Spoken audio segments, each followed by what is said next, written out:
Ce type fait irruption dans la grande salle et condamne sa mère à la potence. La raison? Elle a envoyé une tueuse pour l'empoisonner. Lui, son propre fils. Par chance, il a survécu.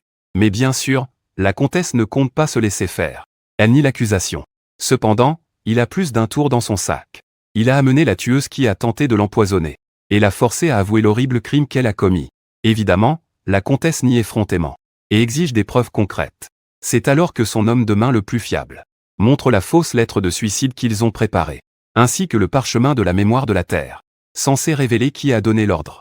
Elle comprend alors que son plan est fichu et qu'on ne plaisante pas avec Calix. Ce qu'elle ne sait pas, c'est que ce n'est plus le même homme qu'avant. Parce qu'à la base, c'est un nerd, un loser, sans rien de remarquable dans sa vie, excepté le fait qu'il passe des heures à se perdre devant un écran d'ordinateur, à jouer, puisque de toute évidence, personne ne veut être son ami, pour tenter de rendre sa vie de merde un peu moins nulle. Il commence à streamer des jeux vidéo, car il est très doué. Il tombe alors sur un jeu soi-disant difficile, appelé Heroes Destiny, qui lui a été envoyé par un mystérieux développeur. Comme il rêve d'être un héros, ce qu'il n'est absolument pas dans la réalité, il opte pour le jeu difficile, déterminé à le terminer.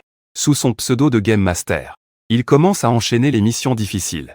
Mais avant qu'il ne s'en rende compte, une décennie de sa vie s'est écoulée pendant qu'il était occupé à essayer de finir le jeu. Cependant, après 10 ans à n'être qu'un raté, il termine enfin le jeu. Il reçoit un message de félicitations, lui annonçant qu'il a désormais rejoint les rangs des dieux.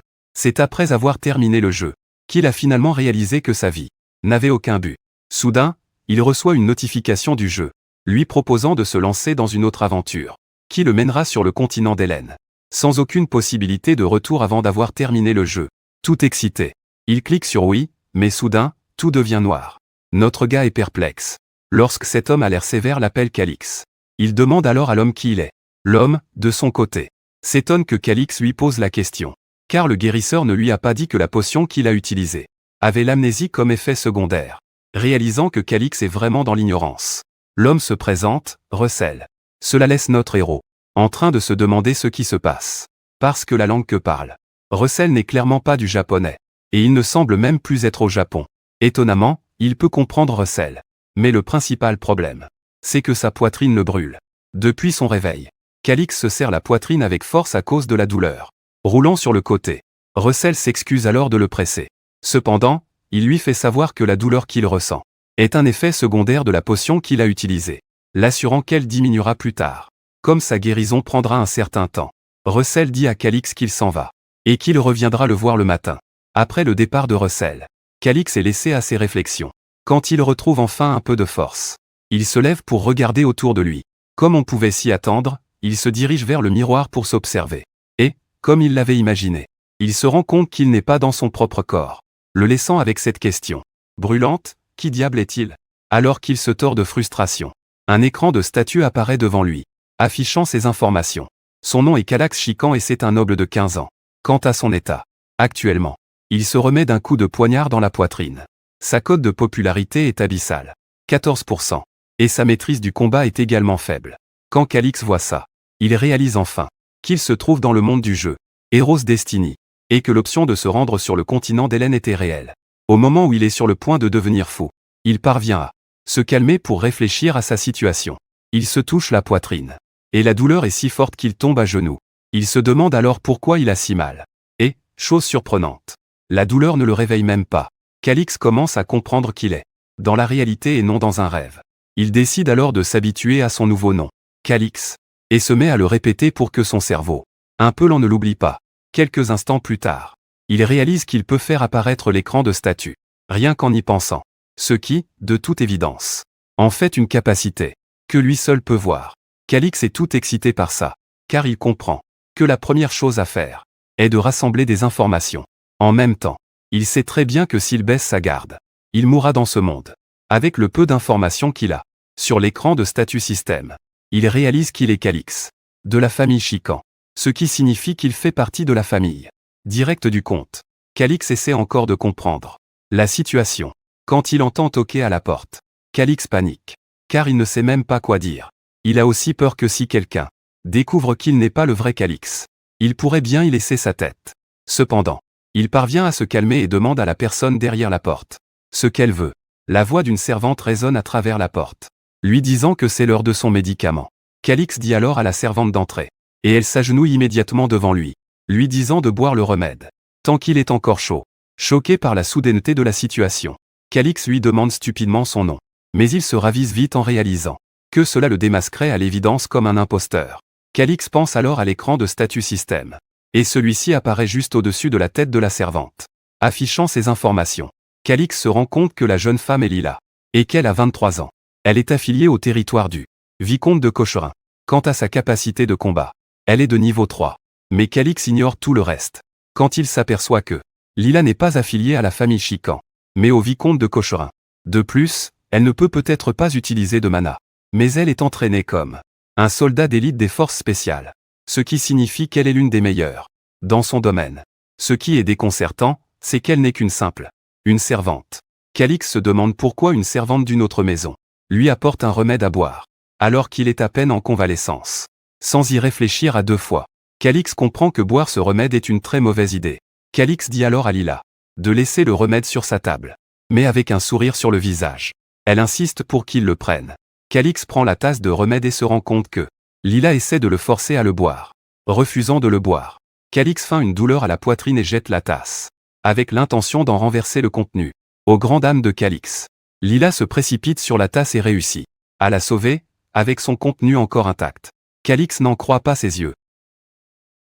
Il parvient également à dissimuler son expression, car il sait que dès l'instant où Lila la verra, elle comprendra qu'il a renversé le remède, intentionnellement. Alors que Lila lui dit que le remède est sans danger, Calix imagine le pire scénario. Sachant déjà que la boisson contient du poison, Calix n'a aucune intention de la boire, et commence à réfléchir à ce qu'il doit faire dans cette situation périlleuse. Alors qu'il se tient la poitrine comme s'il souffrait, Lila s'approche pour le réconforter. Calix suppose immédiatement qu'il a réussi à la convaincre.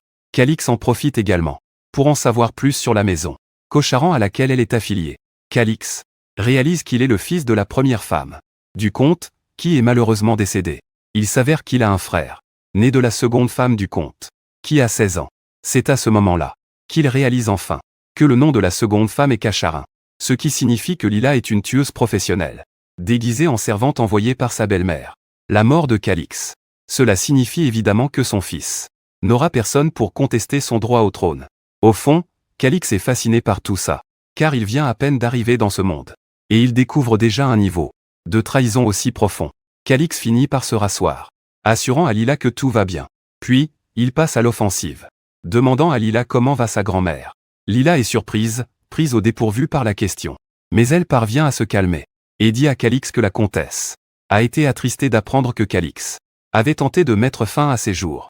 Lila fait savoir à Calix qu'elle a été envoyée pour s'assurer qu'une telle chose ne se reproduise plus jamais. Finalement, Calix réalise que l'ancien propriétaire de ce corps avait des tendances suicidaires, et à en juger par la douleur qu'il ressent, et les informations sur l'écran de statut du système. Il comprend que le garçon s'est planté un couteau dans la poitrine. Calix décide alors de jouer le jeu, disant à Lila qu'il a tout compris, et qu'il ne dérangera plus sa belle-mère. Lila répond à son tour, disant à Calix que la femme sera soulagée de l'apprendre. Calix dit alors à Lila qu'elle est libre de partir. Mais Lila n'a aucune intention de s'en aller, car Calix n'a pas encore pris son médicament. C'est à ce moment que Calix réalise que Lila ne partira pas, à moins qu'il ne boive le médicament. Calix comprend qu'il est dans le pétrin, car il ne peut évidemment pas refuser, puisqu'elle est une assassin. Même s'il est un homme de plus de 30 ans, il est piégé dans le corps fragile d'un adolescent. Calix, il commence à réfléchir à ce qu'il doit faire et songe à crier. Mais il se rend compte que s'il le fait, Lila pourrait le tuer sur le champ. Calix commence à se demander si la seule option qui lui reste est de boire le poison. Mais en même temps, il se demande pourquoi Lila utiliserait du poison au lieu de simplement le poignarder pour en finir. Finalement, Calix comprend que Lila fait ça pour éviter d'attirer l'attention sur elle. Ce qui veut dire que le poison est destiné à faire croire que c'est lui-même qui est parti rejoindre ses ancêtres. Apparemment, il connaît aussi ce poison comme étant la mort, lente et silencieuse. Calix a appris une chose de ses années passées à jouer à Heroes Destiny. C'est le fait qu'il faut toujours s'attendre au pire. Et dans cette situation, il sait pertinemment qu'il est impossible que Lila ne le force pas à boire le poison. Calix réalise immédiatement que le jeu ne va pas le laisser s'en tirer comme ça. Calix n'a pas d'autre choix que de prendre la tasse et d'en vider le contenu dans son estomac. Après avoir fini de boire, il commence immédiatement à réfléchir à un moyen de se sortir de ce pétrin. C'est alors qu'il se souvient de Russell, qui lui parlait d'une potion de haut niveau qu'il lui a donnée. Et il dit immédiatement à Lila de sortir et d'appeler Russell pour lui. Lila lui demande pourquoi, et Calix lui hurle dessus, lui demandant s'il doit se justifier auprès d'une fichue servante. Lila s'excuse pour ça, et Calix lui crie de faire ce qu'il a demandé sur le champ. Après le départ de Lila, Calix se lève, avec l'intention de trouver la potion que Russell a utilisée sur lui, car il ne semble pas être le genre d'homme à lui faire du mal. La première chose qu'il fait, c'est de se mettre les doigts dans la bouche, pour se faire vomir. Mais ça ne fonctionne pas. Il en conclut que la seule issue est de trouver la potion. Parce que même si le jeu est difficile, il se rend compte qu'il y a toujours une solution. Calix commence à saccager la pièce, essayant de trouver la potion. Mais il se heurte à une impasse. Ou qu'il regarde. Soudain, le poison s'empare de son corps et il s'effondre. Au sol, terrassé par la douleur. Ses paupières commencent à s'alourdir, lui indiquant qu'il est sur le point de mourir. Ce qui l'amène à se demander ce qui arrivera s'il meurt vraiment. La question reste de savoir s'il va recommencer depuis le début, ou s'il va mourir pour de bon. Soudain, il remarque une bouteille dans le coin le plus éloigné, et cela attire immédiatement son attention. Malgré la douleur, Calix parvient à se traîner jusqu'à l'endroit où se trouve la fiole, se demandant ce que c'est. Il l'ouvre, et la puanteur qui s'en échappe manque de l'asphyxier. Quand il comprend enfin de quoi il s'agit, il se rend compte que c'est du lait de chèvre périmé. Calix se souvient de ses parties, que le yaourt était l'antidote à la mort, lente et silencieuse. Mais il se demande si le lait de chèvre périmé peut aussi être considéré comme du yaourt. Réalisant qu'il ne lui reste pas plus d'une minute à vivre, Calix comprend qu'il n'a pas d'autre choix que de boire le lait. Il est aussi déterminé à vivre pour se venger de Lila, qui lui a joué un sale tour. Au moment où il finit de boire le lait, sa vision s'obscurcit et il s'évanouit. Plus tard, il ouvre lentement les yeux, et aperçoit Russell, debout au-dessus de lui, exactement comme avant.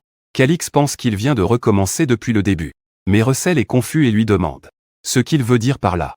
Cependant, Russell n'est pas du tout dérangé par tout ça, alors qu'il crie sur Calix, lui demandant pourquoi il a saccagé sa chambre. Il pointe du doigt tout le désordre que Calix a mis dans la pièce, et le somme d'avoir un peu de décence. Russell lui demande aussi pourquoi il était étalé par terre sans se réveiller. Malgré tous ses efforts, Russell était déjà effrayé et a failli appeler un guérisseur quand Calix s'est enfin réveillé. Pendant que Russell est occupé à lui crier dessus, Calix reste simplement allongé là, souhaitant ne jamais avoir éprouvé l'horrible sensation de mort qu'il a ressentie quelques instants plus tôt. Calix se jure que, quoi qu'il arrive, il doit s'assurer de survivre. Et pour en être sûr, il décide de vérifier le statut système de Russell. Depuis l'écran de statut système, Calix a pu voir que l'homme a 58 ans, et occupe actuellement le poste de comte. Jusqu'à ce que le problème de succession soit résolu, il s'avère qu'il est aussi assez doué en termes de pouvoir, avec un rang B en statut militaire. Apparemment, Russell n'est qu'un remplaçant, parce que le père de Calix est mort sans avoir choisi d'héritier. Comme l'homme a l'air d'être une personne stricte, Calix se demande s'il peut lui faire confiance. En plus, il lui a même sauvé la vie avec une potion de haut niveau. Calix appelle finalement Russell par son nom, avant de lui expliquer tout ce qui lui est arrivé. Après avoir écouté ce que Calix a à dire, Russell exprime sa déception qu'il n'y ait aucune preuve pour étayer son affirmation. C'est à ce moment-là que Calix se rend compte que Russell n'est pas quelqu'un impartial. En gros, il suivait juste les règles, c'est pour ça qu'il l'a sauvé. Russell dit à Calix qu'il les considère, lui et son frère Grumbin, comme des égaux. Il est donc obligé de les servir équitablement. Calix s'énerve en entendant cela, et il demande à Russell s'il est en train de dire qu'il devrait continuer à prendre le médicament que son rival lui a envoyé.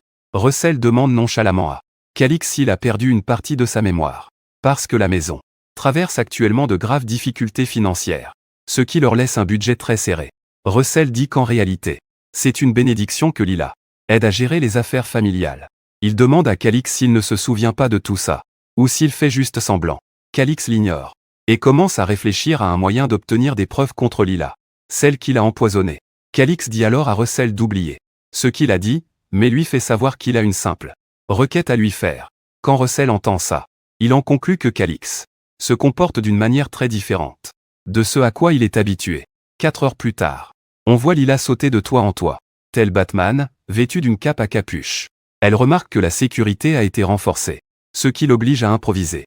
Elle réussit à s'infiltrer dans la chambre de Calix par un conduit d'aération, et s'étonne qu'il n'y ait aucun garde dans la pièce. Elle regarde autour d'elle et aperçoit une forme humaine sous la couverture sur le lit de Calix. Ce qui lui donne l'impression que le type est mort. Elle en conclut que Calix est mort sans souffrir. Car elle a utilisé un poison spécial pour se débarrasser de lui. Elle sort une note de sa poche et la pose sur la table. Puis, elle cherche le seau de Calix pour cacheter la note. Après avoir fait ça, elle se rend compte que la seule chose qui lui reste à faire est de rentrer saine et sauve. Soudain, elle entend une voix derrière elle, lui disant de ne pas bouger. Et avant qu'elle ne puisse réagir, une épée est déjà sur sa gorge. Lila reconnaît la voix et essaie de garder son calme, disant à Russell qu'il est déjà trop tard. Pourquoi? Parce que Calix est déjà mort. Et la famille se retrouve avec Grimban. Pendant qu'elle est occupée à essayer de convaincre Russell de ce qu'il doit faire, la voix de Calix résonne dans la pièce, disant que tout s'est passé exactement comme il l'espérait. Lila a failli s'évanouir sous le choc.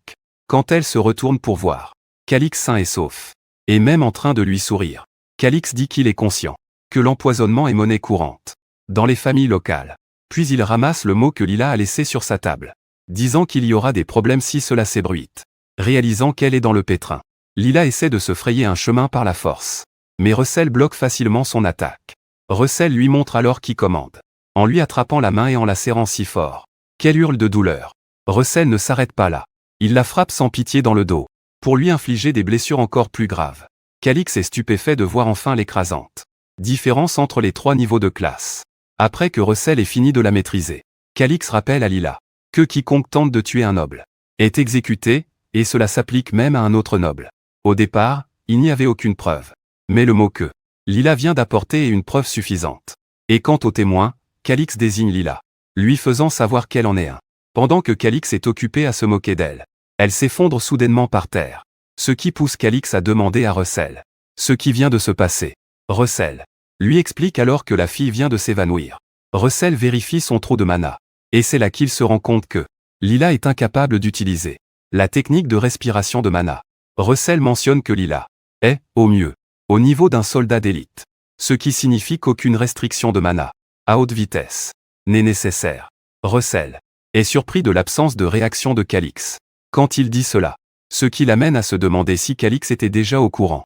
Il se souvient avoir ressenti quelque chose d'étrange quand on lui a demandé de rester discret. Et tout cela s'ajoute au comportement inhabituel de Calix.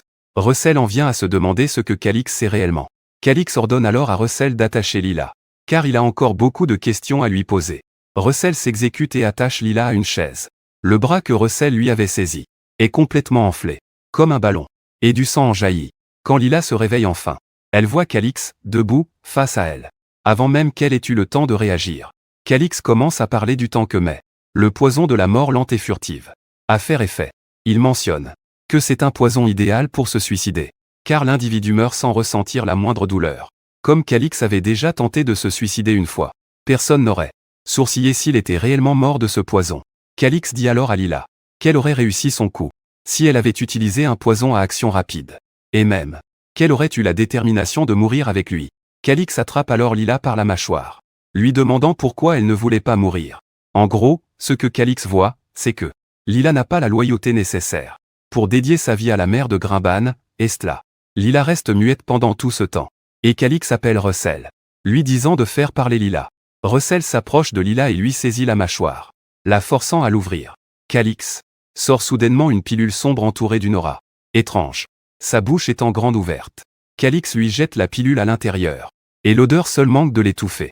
Comme si cela ne suffisait pas, Calix lui verse de l'eau dans la bouche, pour s'assurer qu'elle avale la pilule. Russell l'aide aussi, en lui fermant la bouche pour l'empêcher de recracher quoi que ce soit. Après avoir été forcé à avaler la pilule, Lila hurle sur Calix, lui demandant ce qu'il vient de lui faire boire. Calix répond nonchalamment que ce qu'elle vient de boire est du poison, et lui demande si elle connaît un poison appelé Ketupupé. Quand Lila entend ça, elle hurle qu'il est impossible que Calix ait pu se procurer ce poison, car même les nobles ont du mal à le trouver. Calix répond alors que tant qu'on a des pièces d'or, on peut avoir tout ce qu'on veut. Calix dit à Lila qu'il y a aussi un ingrédient clé dans le poison, qui est le radis. Cette déclaration laisse une expression de perplexité sur les visages de Lila et de Russell. Lila finit par parler, disant qu'elle n'arrive pas à croire ce que Calix vient de lui dire. Calix ignore ses protestations et lui annonce qu'il va la libérer. Mais elle devra informer son maître que l'assassinat a été un succès.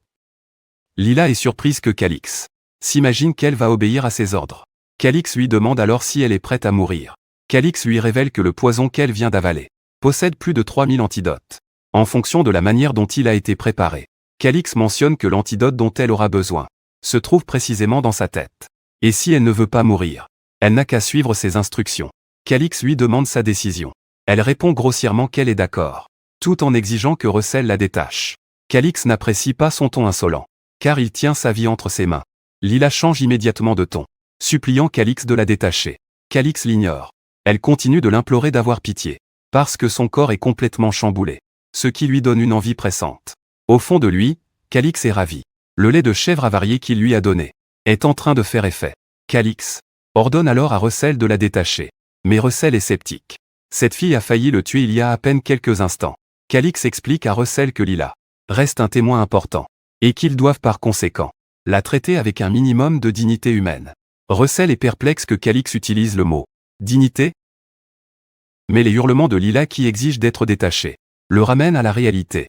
Quelques instants plus tard, Lila est libérée. Calix lui ordonne d'aller annoncer à Estla que l'assassinat est un succès. Une fois qu'elle est partie, Calix réalise qu'il leur faut quelqu'un capable de manipuler l'ordre des chevaliers. S'ils veulent parfaitement tromper Estla, Calix est en train d'y réfléchir. Quand Russell l'interpelle, Calix se rend compte que cet homme a une tonne de questions à lui poser. Comme il s'y attendait, Russell lui demande d'où il tient toutes ses connaissances. Calix demande à Russell s'il le croirait s'il lui disait qu'il les a lus dans un livre. Cependant, Russell lui fait comprendre qu'il n'en croit pas un mot, car la publication d'un tel livre équivaudrait à une condamnation à mort. De plus, il est impossible qu'un livre interdit comme celui-ci se trouve au château. Comme Russell ne le croira pas s'il lui dit qu'il vient d'un autre monde, Calix décide d'employer une autre méthode. Calix demande à Russell s'il se souvient de la dague avec laquelle il s'est poignardé. Russell répond que oui, mais il ne comprend pas pourquoi Calix aborde ce sujet maintenant. Calix invente alors un mensonge, en disant que la dague est une relique familiale, transmise par la famille de sa mère. Il mentionne que l'on dit que la dague possède un pouvoir mystérieux et qu'en se poignardant avec elle, il a pu obtenir ce pouvoir. Cependant, la réaction de Russell à son histoire bidon montre bien à Calix qu'il ne le croit pas. Calix continue, en disant qu'il était assez étrange de découvrir que la seule façon de libérer le pouvoir de la dague était de se la planter dans la poitrine. Russell rétorque que si la dague était un objet aussi épique, elle serait bien plus connue. Calix insiste dans son mensonge, demandant à Russell s'il connaît la dague de Claire. Russell est surpris d'entendre que la dague, c'est la dague de Claire. La réaction de Russell. Cette fois, Calix se dit qu'il tient Russell exactement là où il le voulait. Russell commence à faire l'éloge des immenses connaissances de Calix sur le sujet. Mais ce qu'il ne sait pas, c'est que Calix n'a même jamais vu la dague de Claire auparavant. Russell s'approche alors de Calix, lui demandant si quelqu'un d'autre est au courant. Et Calix lui répond qu'il est la toute première personne à le savoir. Calix demande alors à Russell s'il croit à l'histoire de Lila, selon laquelle son père, qui était un chevalier de haut rang, serait mort d'une simple attaque de monstre. Étonnamment, tous les chevaliers qui l'escortaient sont morts également. Calix veut savoir si Russell croit à une histoire aussi bidon. Et Russell comprend immédiatement que Calix cherche son soutien. Russell sait qu'il ne doit pas prendre parti, mais il se rend compte que la mort de son chef est entourée de circonstances suspectes. Même s'il n'y a pas de preuves irréfutables, il fait tout son possible pour ne pas se mêler de politique, car c'est un soldat avec des principes. Russell est sur le point de dire ce qu'il pense, quand Calix pousse un cri de douleur, exigeant de savoir pourquoi son père a dû mourir. Puis il affiche un sourire malveillant, demandant à Russell comment il compte se venger de la personne qui a tué le maître de la maison.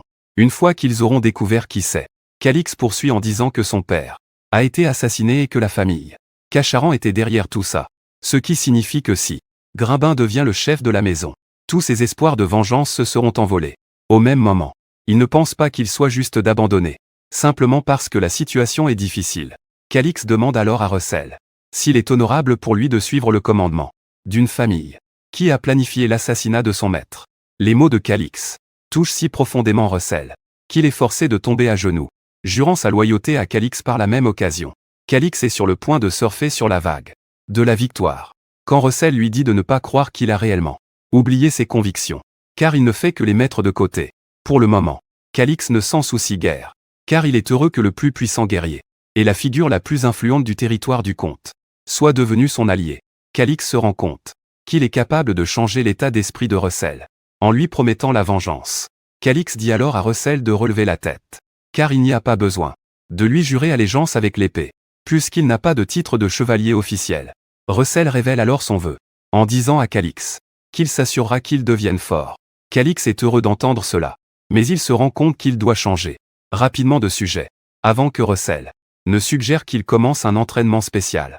Comme Estla a commis l'erreur d'essayer de l'empoisonner, et a même laissé des preuves et des témoins, Calix pense qu'il a tout ce dont il a besoin pour anéantir la faction d'Estla. Le simple fait d'y penser fait sourire Calix, car c'est en quelque sorte le prologue de sa vengeance. Russell alors demande à Calix ce qu'il est censé faire dans toute cette histoire, et Calix lui explique le plan. Plus tard, Estla réunit les fonctionnaires de la maison dans la salle du conseil et elle arbore un large sourire, car elle sait ce qu'ils ignorent. Certains des fonctionnaires sont perplexes de voir pourquoi Estla est assise sur le trône. C'est alors que Estla annonce aux fonctionnaires que Calix a tenté de se suicider la nuit précédente avec un poison mortel. Quand les fonctionnaires entendent ça, ils en concluent que Calix est mort. L'un d'eux, alors, dit à Estla que la mort de Calix a rendu automatiquement sa faction inutile. Un autre intervient, disant qu'ils doivent établir les bonnes connexions. L'un d'eux demande stupidement qui sera le prochain comte, et son collègue lui fait savoir que la décision est déjà prise. Cet idiot croit encore qu'Estla continuera de régner et, pendant qu'ils en débattent, Calix est dans sa chambre, se préparant pour une bonne surprise. Il demande à Russell s'il est prêt, et Russell lui assure qu'il le suivra jusqu'au bout. Russell est déjà vêtu de son armure de chevalier, et porte sa longue épée. Estla est toujours en train de savourer son moment, quand Calix fait son entrée dans la pièce, en voyant une onde de choc et de peur lui parcourir l'échine. Pour ne rien arranger, Russell se tient derrière Calix, et rien qu'en entrant dans la pièce, tous deux imposent une aura écrasante. Estla se sent obligée de commencer à demander comment cela a bien pu arriver. Et même les autres fonctionnaires sont également confus. Ils sont également surpris de voir que Russell se tient derrière Calix. Calix s'approche alors d'Estla, lui disant que le trône sur lequel elle est assise ne lui va pas. Estla essaie de rester calme. Elle demande à Calix comment il se sent. Calix décide de la faire mariner un peu, et lui adresse un sourire éclatant, en lui disant qu'en réalité, il a bien bu du poison, mais qu'il a réussi à survivre. Calix dit à Estla qu'elle a été trop précipitée dans ses plans, mais Estla lui hurle dessus, lui ordonnant d'arrêter ses insinuations mensongères. Estla dit à Calix que c'est très mal de sa part de la faire passer pour une meurtrière, alors qu'il ne l'a jamais acceptée comme sa mère. Estla se lève et frappe la table, disant à Calix qu'elle ne laissera pas passer ça. Elle mentionne que c'est le grand olé que Calix doit assumer la responsabilité de ses actes. Calix sourit en entendant cela. Il dit à Estla que même sur le point d'être démasquée, elle réussit à garder son sang-froid en apparence. Estla est inquiète car elle n'a aucune idée de ce que Calix est en train de manigancer. Elle fait semblant d'être calme, lui demandant de quoi il parle. Calix l'ignore et tape dans ses mains, ce qui est le signal pour faire amener Lila, afin qu'il puisse entendre ce qu'elle a à dire. Quand Estla voit ça, elle manque de s'évanouir, priant pour que la fille en face d'elle ne soit pas Lila. Calix demande alors à Lila quel est son nom, et elle répond la vérité, laissant Estla couverte de sueur froide, tandis qu'elle se demande aussi pourquoi Lila est là. Lila continue, disant qu'elle est un agent de premier rang, de l'unité des opérations spéciales, du corps des ombres de la famille Cocherin. Calix lui demande ce qu'elle entend par là. Le corps des ombres? Et elle explique que c'est une unité spéciale qui rassemble des orphelins doués pour le combat, en les soumettant à un entraînement extrême. Dans le camp des Gorda Highlands, elle mentionne que seuls les enfants les plus remarquables qui survivent sont sélectionnés et envoyés à divers endroits, sous de fausses identités. Calix lui demande alors quelle était sa fausse identité sur le territoire du Sheik et du comte. Lila avoue, disant qu'elle se faisait passer pour la servante d'Estla. En entendant cela, Estla devient presque folle de rage. Mais Calix n'en a pas fini avec ses questions. Il demande à Lila si Estla connaît sa véritable identité. Et Lila répond que oui. Estla n'en peut plus et se met à crier, affirmant que tout cela est une conspiration, car Lila travaille pour elle depuis 5 ans. Et voilà que Calix prétend soudainement que c'est une espionne. Même les officiels pensent que Calix raconte n'importe quoi. Mais l'un d'entre eux sait qu'ils sont perdus parce que Calix a un témoin. Cette fois, un des officiels, le superviseur financier Guidro, crie sur Russell en lui demandant s'il va vraiment croire les paroles d'une simple servante. Russell répond que Lila n'est pas une simple servante, mais une criminelle prise en flagrant délit. Russell rappelle à toute la salle que Lila elle-même vient d'admettre être une espionne de la famille Cochering. Guidro entend cela et se rend compte qu'il n'a rien à répondre pour contrer ce que Russell vient de dire. Un autre membre du conseil hurle sur Guidro, lui disant de cesser de protester, Parce que la criminelle est en train de parler et qu'ils doivent l'écouter. Guidro n'a d'autre choix que de reculer. Tout en regardant Estla, qui est totalement désemparée, ne sachant que faire.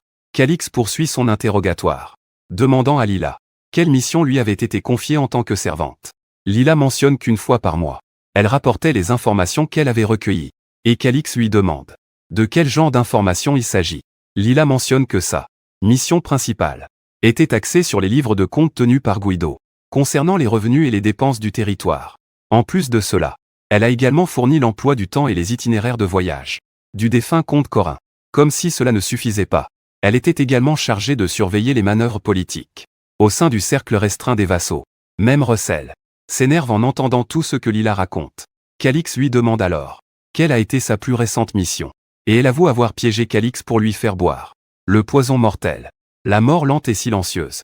Après ça, elle mentionne être entrée dans la chambre de Calix pour y déposer une lettre de suicide afin de mettre en scène sa mort et faire croire qu'il s'était donné la mort. Calix ne s'arrête pas là et l'interroge sur le résultat de cette mission. Lila mentionne qu'elle a bien réussi à empoisonner Calix, mais que lorsqu'elle est retournée plus tard dans sa chambre, elle a été surprise par Russell. Stella, n'en pouvant plus, hurle sur Lila, en lui ordonnant de se taire. Elle tente de bondir par-dessus la table pour attaquer Lila, mais elle est retenue par son fils, Grimbin et un autre fonctionnaire. Stella exige alors de savoir s'il existe la moindre preuve de ce que Lila vient de raconter. Sans le savoir, elle vient de tomber droit dans le piège de Calix. Calix, alors, il demande à Russell de leur montrer les preuves. Russell sort immédiatement une fausse note de suicide de Calix, que Lila avait l'intention de placer dans la pièce. Russell précise que c'est lui qui a surpris Lila, alors qu'elle tentait de placer la note. Il sort également un parchemin nommé Mémoire de la Terre, et ajoute qu'ils doivent être conscients de ce que fait ce parchemin. Apparemment, le parchemin est enchanté par une magie, qui révèle les mauvaises intentions de ceux qui le touchent.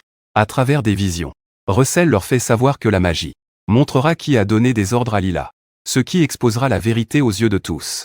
Quand Guido voit cela, il commence à paniquer, tout en se demandant comment ils peuvent empêcher la fuite des preuves, même si cela signifie réduire au silence tout le monde dans la pièce. La tension dans la salle devient plus intense, tandis que les fonctionnaires restent là, se demandant ce qui va suivre.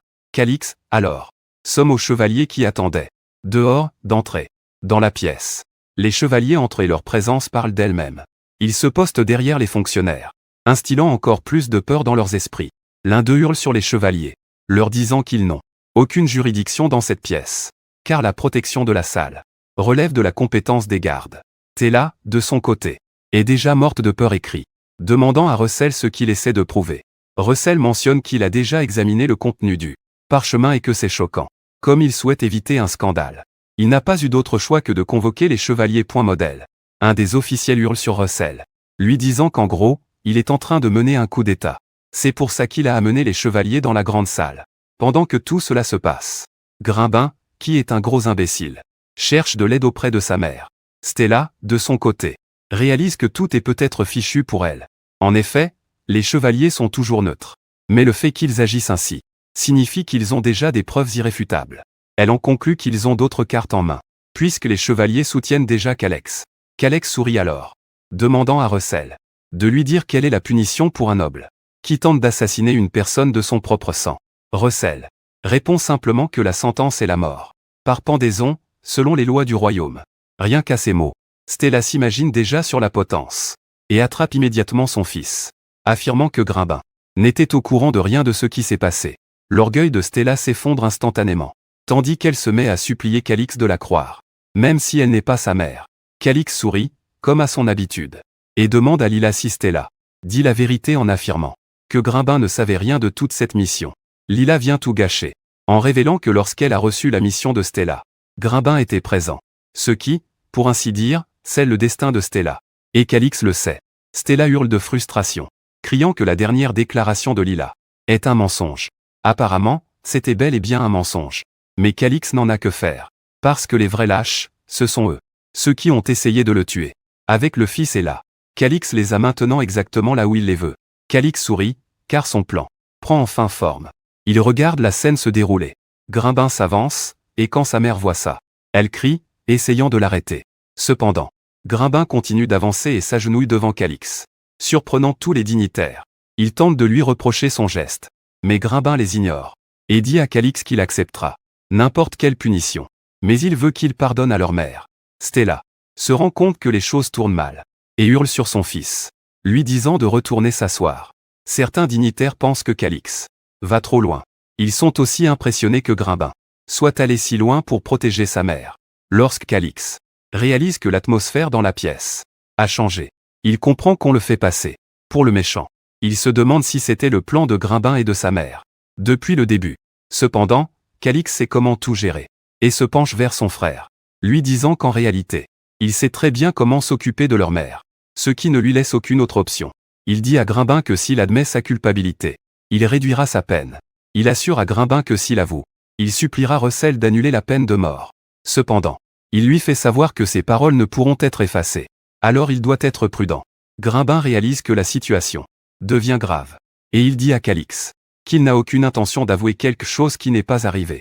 Stella intervient elle aussi, disant à Grimbin de ne rien faire d'inutile, tout en hurlant sur Calix de ne pas donner d'ordre à son frère aîné.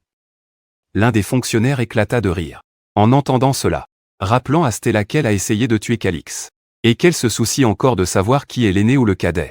Même Guidro n'arrive pas à croire que Stella ait tout gâché, alors que le vent commençait à tourner en leur faveur. C'est à ce moment-là que Calix ordonne à 2 des chevaliers d'arrêter Stella. Stella pense que c'est une blague, jusqu'à ce que les chevaliers la poussent sur la table et la bâillonnent pour l'empêcher de parler. Quand Grimbin voit ça, le peu de fierté qui lui restait s'effondre instantanément. Calix lui demande alors s'il avoue le crime d'avoir tenté de le tuer. Grimbin n'a d'autre choix que de dire oui. Calix n'est pas surpris, car il s'y attendait. Calix révèle alors que l'aveu de Grimbin l'a décidé à ne pas utiliser la mémoire de la terre, ce qui pourrait ternir l'honneur de la famille. Il ajoute également que Grimbin a avoué avant qu'aucune preuve ne soit révélée, ce qui signifie que sa peine sera réduite. Cependant, Calix dit à Grimbin qu'il doit sceller son canal de mana pour prouver qu'il ne fera plus appel. Grimbin entend cela et panique, car il sait ce que cela signifie. En résumé, dans ce monde, la seule façon de devenir un chevalier, qui fait partie de la classe dirigeante, était d'utiliser le mana pour renforcer son corps. Pour cette raison, sceller son canal de mana dans ce monde est plus ou moins connu comme une sentence de mort sociale. Quand Grimbin entend cela, il se tourne vers sa mère modèle, souhaitant ardemment pouvoir lui dire quoi faire. Stella essaie de parler, mais le bâillon sur sa bouche l'en empêche. Grimbin, il craint que la seule façon d'éviter que le crime de sa mère ne soit révélé, et de commuer sa peine de mort, et de fermer son puits de mana. Stella voit à quel point Grimbin est tourmenté par sa décision, et elle se met à hurler. Mais ses mots sont inaudibles, à cause du bâillon sur sa bouche. Elle sait pertinemment que fermer le puits de mana revient à une condamnation à mort pour un noble. Mais Grimbin ne peut réfléchir aussi profondément que sa mère. Alors, il dit à Calix qu'il fera ce qu'il veut, car les promesses doivent être tenues à tout prix. Russell, alors, donne à Grimbin le parchemin à mordre, pendant qu'il se prépare à sceller son puits de mana. Des larmes coulent sur le visage de Stella, car elle sait qu'une fois le puits de mana refermé, même le grand maître ne pourra pas le restaurer, ce qui signifie que l'avenir de Grimbin ne sera plus jamais le même. Cependant, Grimbin est déjà à mi-chemin, car il n'est pas télépathe, et ne peut entendre les pensées de sa mère. En quelques minutes, le grand puits de mana de Grimbin disparaît, et se referme, juste, sous les yeux de toutes les personnes présentes dans la pièce. Une expression de désespoir envahit le visage de sa mère, car elle sait ce que cela signifie. D'un autre côté, Grimbin ne ressent aucune douleur, et il réalise qu'il a pris la meilleure décision, en aidant sa mère, de la seule façon qu'il le pouvait. Pendant ce temps, Stella sait que Grimbin a beau être son fils biologique, il est bien trop inexpérimenté et naïf. Grimbin se tourne alors vers sa mère, en lui disant de ne pas trop se décourager, car son rêve était de devenir un artiste. Poussé par la rage, Estla arrache le bâillon de sa bouche, et maudit Calix ainsi que toute sa descendance, lui jurant qu'elle le réduira en miettes. Calix, de son côté, sait ce qu'il vient de faire, car si quelqu'un ne peut pas utiliser de mana, peu importe son entraînement, il ne dépassera jamais le niveau d'un chevalier de 3e classe. Cela signifie tout simplement que Grimbin ne pourra jamais dépasser le niveau actuel de Lila. Cependant, Calix est tourmenté par la culpabilité d'avoir volé l'avenir d'un enfant, qui est encore au lycée. Il écarte cependant cette pensée, car il se dit que ce n'est qu'un personnage dans un jeu, et que ça n'a rien de sérieux. Russell remarque que Calix agit bizarrement, ce qui l'amène à se demander ce qui ne va pas chez lui. Le jeune Calix finit par se ressaisir, car ils ont déjà bien avancé sur leur chemin, et il n'y a plus de retour en arrière possible. Calix dit alors à Russell que tout ce qu'il leur reste à faire, c'est de mener à bien l'ensemble du procès. Russell informe alors tout le monde que, jusqu'à ce que l'enquête sur les personnes impliquées dans l'assassinat soit terminée, Estla et Grimbin ont l'interdiction d'avoir le moindre contact avec l'extérieur. Apparemment, ils vont être incarcérés dans l'annexe. Une fois la sentence prononcée, Grimbin et Estla sont escortés hors de la pièce. Après leur départ, Russell reprend le cours de l'audience, révélant que Guidrose a été accusé d'avoir divulgué des documents confidentiels. À cause de cela, il est déchu de ses fonctions et sera placé en détention pour complément d'enquête. Russell, il ordonne au chevalier d'entraîner Guidro de force, et il s'exécute, tandis que Guidro supplie, affirmant qu'il ne fait pas partie de la mauvaise faction. Guidro tente d'empêcher les chevaliers de faire leur travail, mais l'un d'eux le frappe à l'estomac, l'assommant sur le cou. Calix est impressionné en voyant cela, mais à ce stade, le reste des fonctionnaires sont déjà en train de trembler sur leur siège, car ils ont vu comment leur homologue a été traité. En même temps, ils se demandent pourquoi Calix a besoin de la confirmation de quelqu'un comme Russell. Cependant, cela leur indique simplement que tout l'ordre des chevaliers s'est rangé du côté de Calix, ce qui signifie que tout le conflit au sein de l'ordre a déjà été résolu. Ils réalisent bientôt que Calix leur envoie un avertissement à travers l'action de Russell. Russell se tourne alors vers le chef de la sécurité, lui annonçant qu'il est suspendu de ses fonctions et placé en confinement strict. De plus, Russell l'exhorte à cesser de créer des malentendus inutiles lorsqu'il interagit avec les autres. Sachant pertinemment que c'est une punition juste, l'homme ne tente pas de faire appel. C'est alors que l'administrateur en chef Garot se lève, déclarant que tout ce qui s'est passé est dû à sa mauvaise gestion de la maison. Garot annonce alors qu'il démissionne. Mais Calix sait que ce serait une grande perte si Garot s'en allait, car il est très apprécié de ses coéquipiers, comme si Russell savait ce que Calix pense. Il dit à Garot que sa demande de démission est refusée. Russell donne alors à Garot une liste des personnes impliquées dans toute cette affaire. Russell dit à Garot qu'une fois qu'il les aura examinées, il devra ordonner leur suspension et la limitation de leurs fonctions. De plus, il dit à Guerre de ne pas permettre que ce processus interfère avec l'augmentation des effectifs du personnel. Quelques instants plus tard, Calix annonce à Russell et Garrett que tout le monde, à l'exception des 4 directeurs financiers, fait l'objet d'une enquête, car ils sont nécessaires pour envoyer des agents financiers au bureau des finances. Garrett, alors, presse Calix d'accorder aux coupables une sentence plus clémente, car tous les nobles de haut rang vont simplement s'enfuir. Cependant, Calix n'est pas du tout d'accord avec cela, car il veut qu'il renforce le département des finances avec des individus qualifiés, en qui il peut avoir confiance.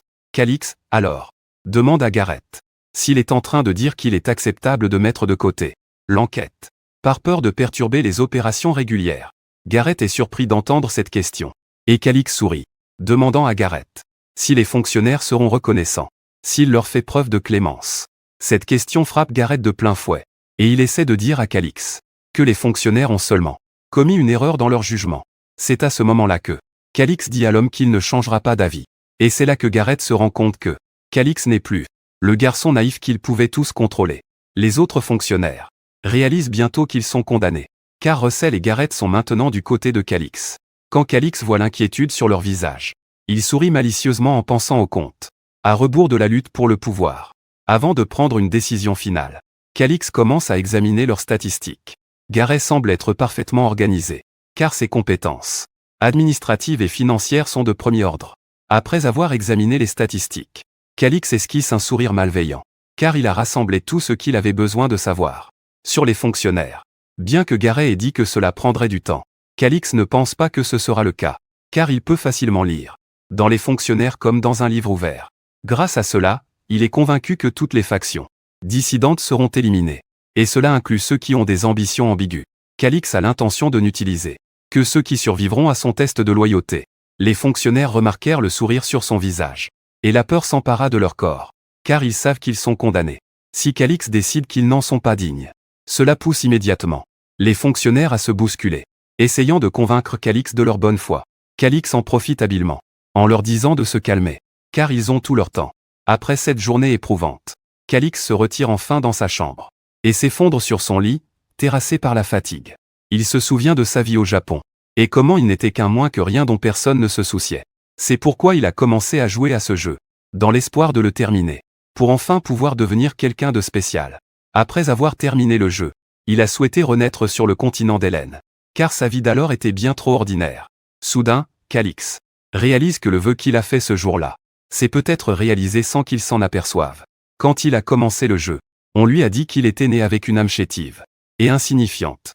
Et s'il parvenait à survivre au temps trouble, pour devenir un héros, lui offrant une place parmi les dieux, n'importe quel souhait lui serait accordé. Calix crie depuis son lit, car le jeu a dû exaucer son vœu. Silencieux, il se recouche pour dormir. Il se demande si il pourra faire un autre vœu, s'il parvient aussi à surmonter cette réalité. C'est pourquoi Calix jure qu'il terminera le monde du jeu. Le lendemain matin, Calix se réveille et se place devant la fenêtre pour profiter du soleil matinal. Il se demande par quoi il devrait commencer. Et bien qu'il connaisse le territoire du comte, il n'a jamais entendu parler du territoire de Chican. Calix décide de sortir la carte pour vérifier où il se trouve actuellement. Le système lui indique alors qu'il a déjà conquis le continent d'Hélène par le passé, et qu'il a reçu un bonus pour cela.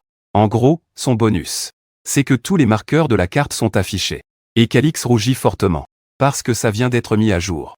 En une carte au trésor, tout est visible, y compris les ruines, les donjons, les terrains et les fonctionnalités du jeu. Calix réalise que c'est le bonus ultime que personne ne connaît, car personne n'est jamais arrivé à la fin du jeu. Pour couronner le tout, elle inclut même toutes les informations que Calix ne connaissait pas auparavant. Calix se rallonge, convaincu que ce sera facile. Mais soudain, il se souvient qu'il ne se rappelle plus en quelle année on est. Il vérifie la date, et se rend compte que c'est l'an impérial. 289. Mais c'est étrange, puisqu'Heroes Destiny commençait en l'an impérial. 294. En gros, ça veut dire qu'il ne connaît pas ce territoire. Et il se demande si ce territoire a disparu en 5 ans. Calix commence à prendre peur. Et même s'il ne sait pas ce qui a pu causer ça, il pense que les mauvaises finances, tout comme Russell l'avait indiqué, pourraient en être la cause. Calix se demande si le fait de ne pas pouvoir se payer de servante a aussi contribué au fait qu'on ait failli le tuer. Il décide de vérifier l'état des finances. Et à son grand effroi, il découvre quelque chose de terrible, au point de porter les mains à sa tête. En voyant à quel point ses finances sont désastreuses, il commence à se demander s'il ne devrait pas simplement s'enfuir avec le reste de l'argent. Mais il écarte rapidement l'idée, car on ne peut pas s'enfuir avec la terre. Calix réalise qu'il peut toujours regagner de l'argent, mais que la terre ne peut être héritée que par sa famille. Ce serait donc du gâchis d'abandonner la terre qu'il a eu tant de mal à obtenir. Calix décide qu'il va simplement examiner tous les registres financiers du domaine. Il se rend compte que les impôts provenant des terres agricoles ne sont pas si différents de ceux des autres territoires. En fait, le budget de la défense nationale a seulement augmenté temporairement l'année dernière. Calix ne voit aucun problème ici, mais son inquiétude se reporte sur les obligations du domaine. Très vite, Calix se plaint déjà d'être fatigué, car vérifier des documents est assez ennuyeux. Calix réalise que le premier problème auquel ils sont confrontés est le fait que le commerce avec le royaume du désert de Madrosa, au-delà des hautes terres, a été interrompu, bien qu'on s'attende à une réduction des droits de douane en raison de l'interruption du commerce entre les nations. Calix n'arrive toujours pas à comprendre comment ils ont pu emprunter une si grosse somme d'argent. En gros, les intérêts de la dette d'une seule année sont plus élevés que les impôts qu'ils ont perçus en un an. Il se rend compte que plus il cherche, plus il obtiendra de statistiques, et que la meilleure chose à faire pour le moment est d'obtenir des informations. Soudain, il pense à Guido, actuellement enfermé dans la prison souterraine. Sans perdre de temps, Calix se prépare et se dirige vers la prison souterraine, avec l'intention de soutirer des informations à Guidro. Il arrive à la porte de la cellule, où il trouve un garde, qui est surpris qu'il soit venu à la prison. Calix, il dit alors au garde de le conduire à la cellule de Guidro. Calix manque de s'étouffer à cause de la puanteur, ce qui indique que le système d'égout n'a pas été entretenu depuis longtemps. En chemin vers la cellule du type, le garde mentionne sa surprise que Calix soit réellement venu à la prison. Calix ignore complètement ce qu'il raconte, parce qu'il sait que c'est l'un des principaux chefs de la sécurité qui se soumet au pouvoir. Le garde remarque bientôt que Calix ne dit rien, et commence à s'inquiéter. Calix enfonce alors le clou, en demandant au garde s'il n'est pas juste de pardonner aux innocents parmi les captifs. Le garde est rapidement d'accord avec lui, disant qu'il a raison dans ce qu'il a dit. Calix ne s'arrête pas là et dit au garde que si un criminel, qui ne devrait pas être libéré, s'il est libéré, il devra être capturé et interrogé à nouveau. Il dit ensuite au type qu'il lui confiera cette mission. Et le garde salue Calix, l'assurant qu'il est tout à fait à la hauteur de la tâche. Calix n'en revient pas que ce type ait si facilement trahi le chef de la sécurité, auquel il venait tout juste de jurer fidélité. Ce qui signifie que Calix est désormais son nouveau chef. Ça n'inquiète pas Calix pour autant. Il compte bien utiliser ce type le plus possible. Calix ordonne également au directeur de faire attention à ses manières, car il n'est pas encore un seigneur. Le type s'en excuse. Mais Calix lui ordonne simplement de le conduire à la cellule. Alors qu'ils approchent de la cellule de Guidro, Calix l'entend se plaindre qu'il ne peut pas manger cette horrible bouffe. Concert dans cette prison. Persuadé qu'il sortira de là très bientôt, Calix le surprend en surgissant de nulle part, lui demandant s'il a déjà préparé un plan d'évasion. Guidro retourne alors la situation à son avantage, disant à Calix qu'il l'attendait, car, apparemment, il lui est redevable. Calix est surpris d'entendre ça, et lui demande de quoi il parle. Calix dit à Guidro qu'il veillera personnellement à ce qu'il soit pendu correctement, puisque l'heure de son exécution approche. Guidro mentionne alors qu'il a peut-être l'air fragile, mais qu'il a travaillé comme directeur financier du domaine pendant plus de 20 ans. Il ajoute qu'en réalité, il comprend pourquoi Calix a pris autant de temps pour venir lui rendre visite. Ses expressions et ses paroles irritent Calix, qui lui rappelle qu'il n'est plus que l'ex-directeur financier. Guidro continue alors en disant qu'il est certain que Calix veut en savoir plus sur l'énorme dette du domaine. Mais cela ne fait qu'attiser la colère de Calix. Il se rend compte que Guidro ne connaît toujours pas sa place. Et il se tourne vers le directeur de la prison, lui demandant s'il y a un expert en torture dans ces prisons. Le directeur répond nerveusement que oui. Et Calix exige qu'il lui amène ce type. Le directeur est complètement déconcerté, tandis qu'il demande à Calix s'il veut qu'il lui amène l'expert en torture.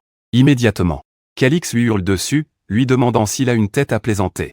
Le directeur comprend le sérieux dans le ton de Calix et part en courant chercher l'expert en torture. Calix réalise immédiatement que Guidro est le véritable pouvoir derrière la famille. C'est pourquoi il pensait pouvoir le convaincre par la parole. De son côté, Guidro réalise que les choses ne tournent pas en sa faveur. Et il commence à se chier dessus. Calix se moque de Guidro, lui disant que quelqu'un comme lui n'a de toute évidence pas assez d'endurance. Mais il aimerait bien qu'il fasse de son mieux. Il lui fait savoir que si son endurance l'impressionne, il pourrait commuer sa peine en une mort lente et discrète, au lieu de la pendaison.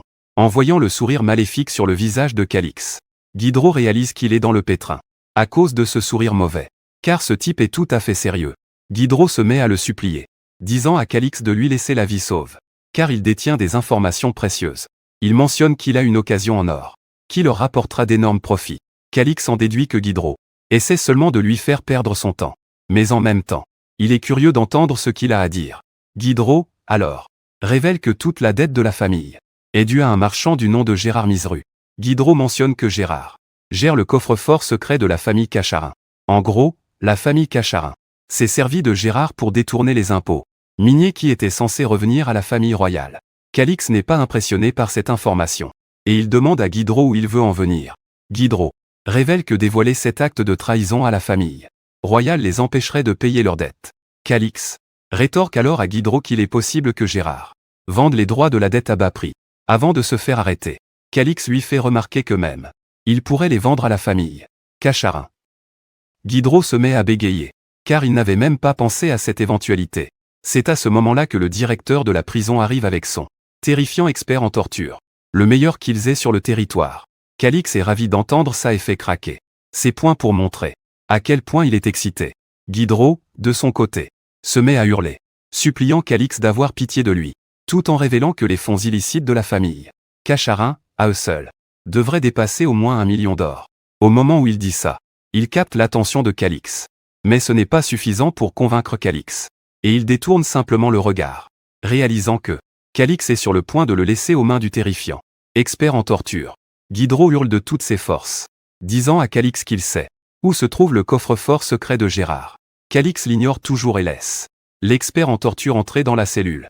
C'est à ce moment-là que Guidro dit à Calix qu'il sait où se trouve le coffre-fort, car il a travaillé comme directeur financier pendant de nombreuses années. Calix décide finalement de l'écouter et lui ordonne de parler. Calix est curieux de savoir comment il a découvert l'emplacement secret de la chambre forte. Guidro est abasourdi par cette question. Et comme il ne peut pas répondre directement, Calix suggère de le faire parler, en lui coupant un de ses doigts. Guidro, pris de panique, assure à Calix qu'il va parler. Il révèle qu'il connaît l'emplacement de la chambre forte, parce qu'il a déjà essayé de la dévaliser. Mais il a échoué. Calix lui demande si c'était lui en personne. Et il révèle qu'en réalité, il a payé des voleurs pour dérober lors de la chambre forte. Calix exige de savoir combien il a payé les voleurs. Et Guidro révèle qu'il leur a payé le prix terrifiant de 3000 pièces d'or. En entendant ça, Calix en perd presque la tête. Son cerveau refuse d'y croire. Quand Guidro voit la réaction de Calix, il commence à paniquer, parce qu'il pense que c'en est fini de lui. Calix se met à rire. Même le directeur de la prison en conclut que Calix est tellement en colère que sa fureur s'est transformée en rire. Calix mentionne alors que 3000 pièces d'or, c'est la moitié des revenus fiscaux annuels du territoire. Ce qui l'amène à se demander d'où Guidro a bien pu sortir cet argent. Calix ne laisse même pas à Guidro une chance de parler, avant de conclure qu'il a détourné l'argent de la trésorerie familiale. Guidro ne peut pas le nier, mais il dit à Calix qu'il n'avait pas le choix, et qu'il aurait, sans aucun doute réussi son coup, si la clé de la chambre forte secrète n'avait pas été une boule de cristal magique. Quand Calix entend mentionner une boule de cristal, il exige de tout savoir. Guidro révèle alors que l'information qu'il a obtenue pour dupliquer la boule de cristal lui a coûté 2500 pièces d'or. Calix dit alors au type qu'il s'est fait arnaquer. Le surprenant, Calix fait savoir à Guidro qu'il existe la possibilité que Gérard et les voleurs travaillaient ensemble.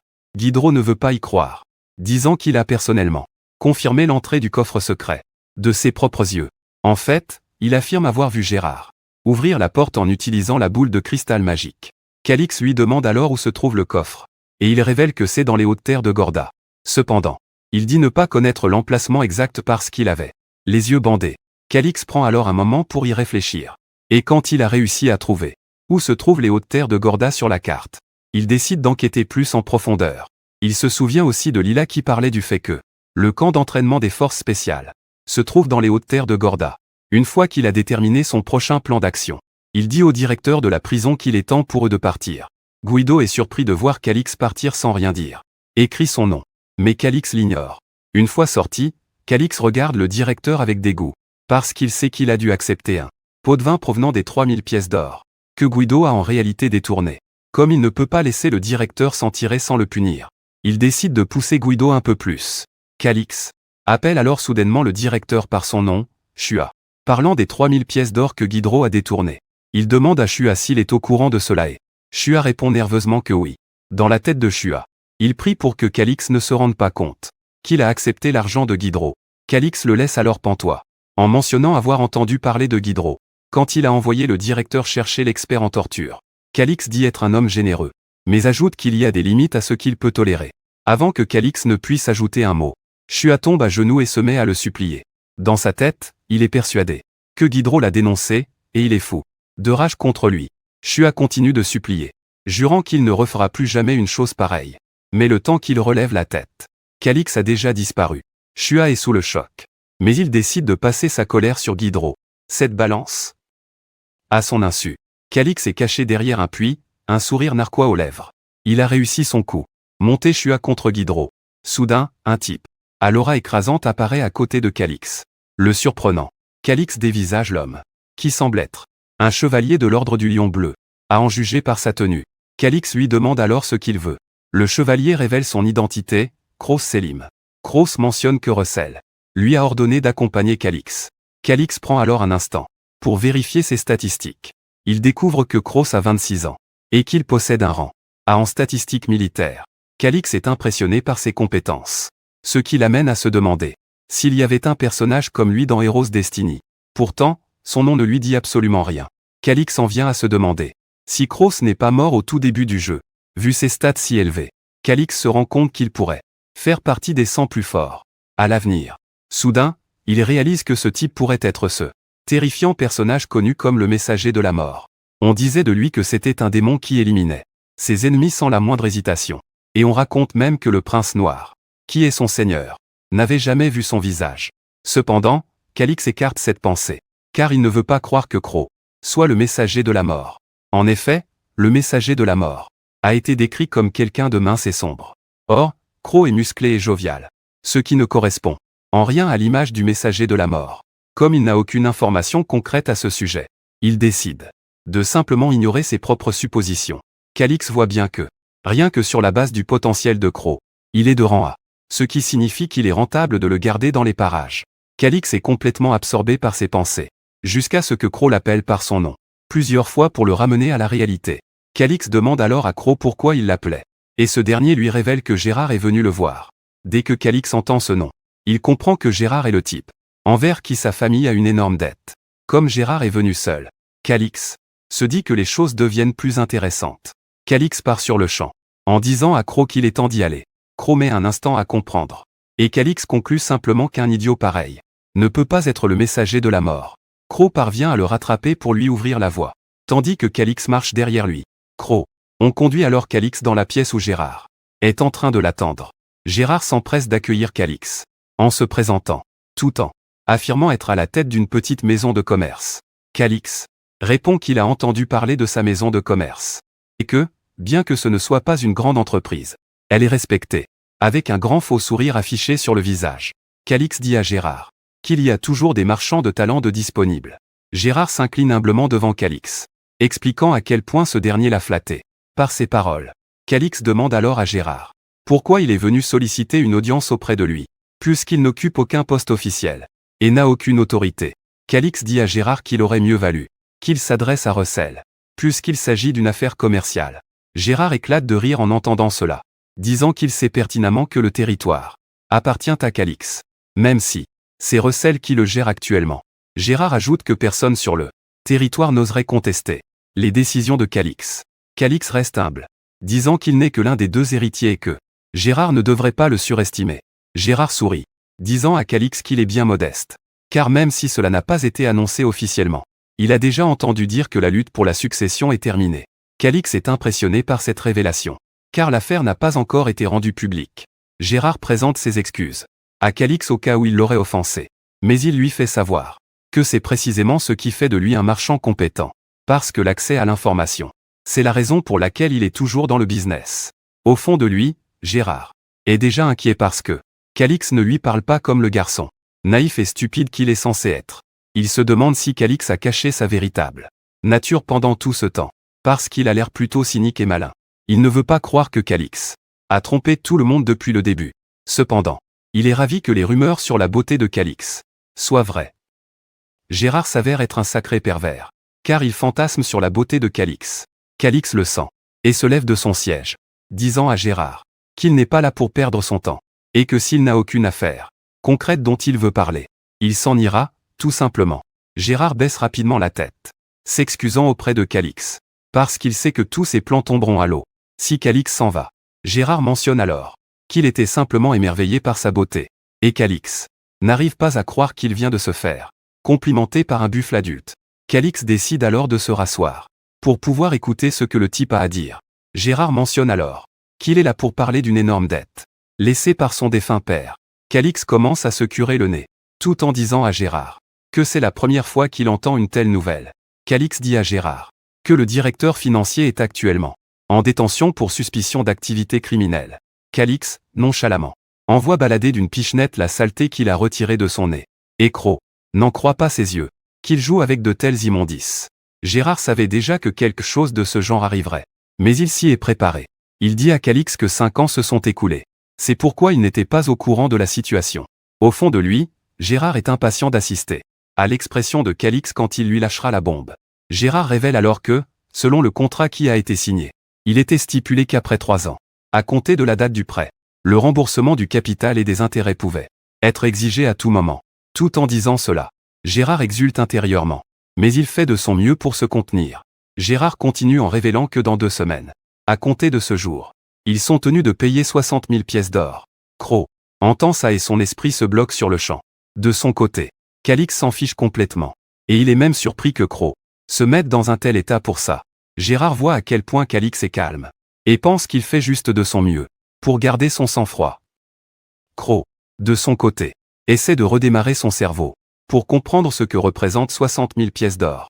Calix prend enfin la parole, demandant à Gérard s'il ne peut pas prolonger un peu le délai.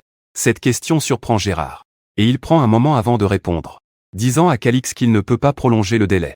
Il mentionne